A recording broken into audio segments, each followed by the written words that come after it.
I'm very honored to be here. I'm humbled. In fact, my goodness, some of the most beautiful, inspiring words you've spoken here tonight. I think I'll open up a new deaf poetry jam or something. I mean, it is a beautiful thing. You know, there's a great yogi. His name is Paramahansa Yogananda. Some of you know him, but he said the imagination is God.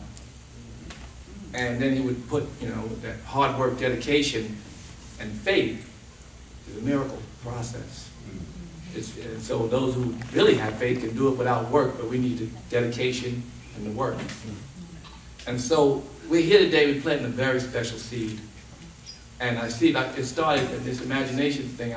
I started talking about how I was on the road with Captain Dennis doing these hip-hop summits, getting young people to talk about financial literacy, and we knew violence was a subject that had to be addressed, and Captain Dennis was doing it in some other cities.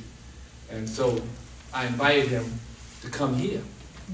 And after having spoken to Erica Ford, who was talking about the violence, said, can we create a movement? And what Captain Dennis said to me that really resonated, and it's for you all, especially the peacekeepers, to know, you know, to move with love.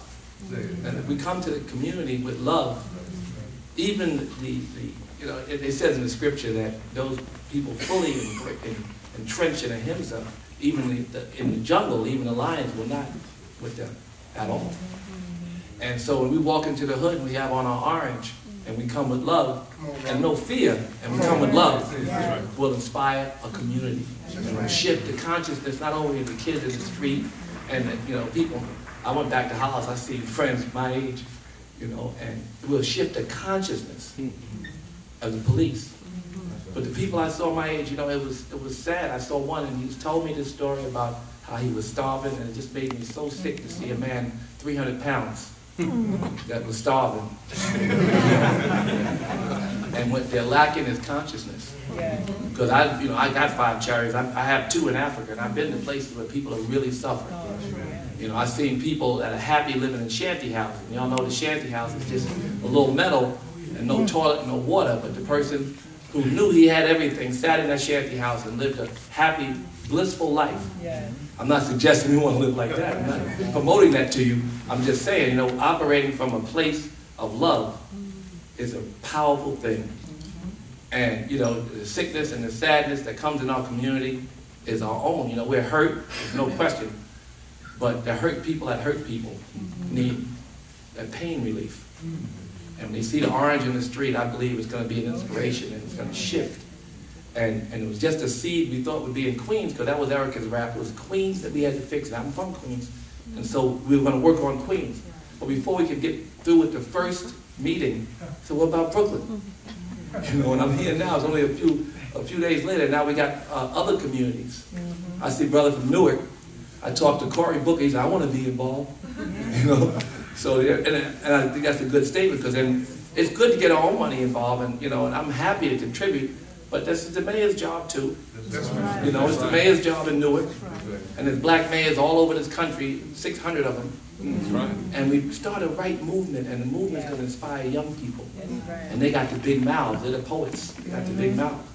You know, and so I know that there's a chance, so long as we're resilient and dedicated, that we'll change the whole world.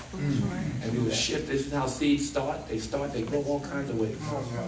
So, you know, I got the man for the job in Captain Dennis. I've been on the road with him. We did about 75 summits. Thousands of kids would come. Thousands. I mean, as many as 10 or 12,000 kids would come to hear the word of, you know, some other rappers who would talk about finance or drugs or gangs and inspire them. Thousands. And we had 75 hip-hop summits. It must have been at least, right? That's right, 75.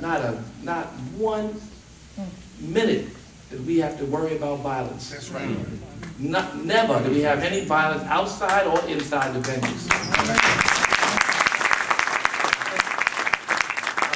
I look at Brother Akbar here, is a big inspiration to me. I think it's the minister. You know, we had those marches, and the police were there, and I was on all the marches, and the police were there in force.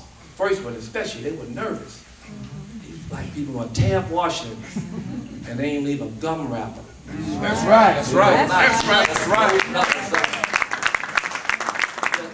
The statement I'm trying to make is that when we move with the right attitude, and we exude the kind of love that I know we can exude, that we're going to spread like wildfire. And even the minister, he said 1 million. Didn't he say the word went out of his mouth and he couldn't, because he couldn't believe. But we can dare to believe. And again, I said the imagination is God. We can believe that if we make the proper steps now, and even when we misstep, if we're dedicated and we have faith in this movement, it will spread around this country and will affect all of our communities.